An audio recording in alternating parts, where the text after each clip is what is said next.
Isu penundaan pemilu 2024 menjadi salah satu polemik yang kian dibicarakan masyarakat. Para ketua umum partai politik pun ramai-ramai menyetujui usulan penundaan pemilu dengan dalih pemulihan ekonomi yang saat ini sedang berjalan. Namun hal tersebut pun bertolak belakang dengan pembangunan infrastruktur berskala besar yang pemerintah lakukan seperti pembangunan Ibu Kota Negara Nusantara yang saat ini sedang digenjot pembangunannya.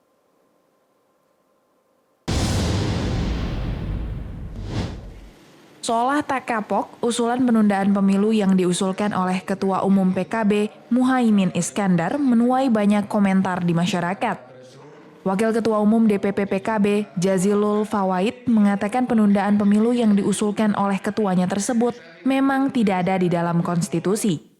Namun, menurutnya PKB akan terus mewacanakan dan juga mendiskusikan hal ini, apakah perlu tidaknya penundaan pemilu ada dalam konstitusi, serta dampak yang akan muncul jika penundaan pemilu tersebut diatur di dalamnya.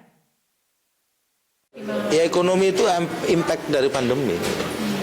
Yang disebutkan bahwa ada soal masalah dengan ekonomi itu impact dari pandemi yang 2 tahun ini membuat ekonomi kita stuck. Baru kata para pengamat, baru 2022 ini memulai. Nah, 2024 akan ada pemilu gitu. Nah, itu membuat situasi ekonomi bisa menjadi buruk gitu. Nah, itu kalau alasan-alasan yang kaitannya dengan hal-hal yang kaitannya dengan COVID. Tetapi lebih dari itu yang saya sampaikan, kita tidak ada konstitusi yang mengatur penundaan. Jadi penundaan ini bukan berarti presiden tidak dibatasi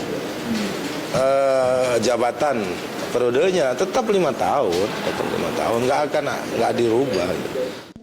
Di sisi lain, menurut anggota Dewan Perkumpulan untuk Pemilu dan Demokrasi, Perludem, Titi Anggriani, berpendapat pemunculan wacana penundaan pemilu 2024 sangat kontradiktif dengan pilkada pada saat tahun 2022 yang berjalan aman-aman saja, serta malah dinilai mempercepat proses pertumbuhan ekonomi meski dilakukan pada saat pandemi COVID-19. Menurutnya, jika penundaan pemilu disebabkan karena pemulihan ekonomi, itu sangat kontradiktif dengan apa yang dilakukan pemerintah saat ini. Jadi hal yang lumrah jika masyarakat mempunyai opini jika penundaan pemilu hanya proses politik yang dilakukan pemerintah, mengingat banyak sekali proyek-proyek besar pembangunan infrastruktur yang dilakukan pemerintah seperti pembangunan Ibu Kota Negara Nusantara yang memerlukan biaya yang fantastis. Pemilu 2024 ingin ditunda karena dianggap pemilu bisa menstimulus konflik dan menjadikan ketidakpastian keadaan ekonomi yang bisa menghambat laju pertumbuhan ekonomi kita. Ini kan berarti kontradiktif dengan pilkada.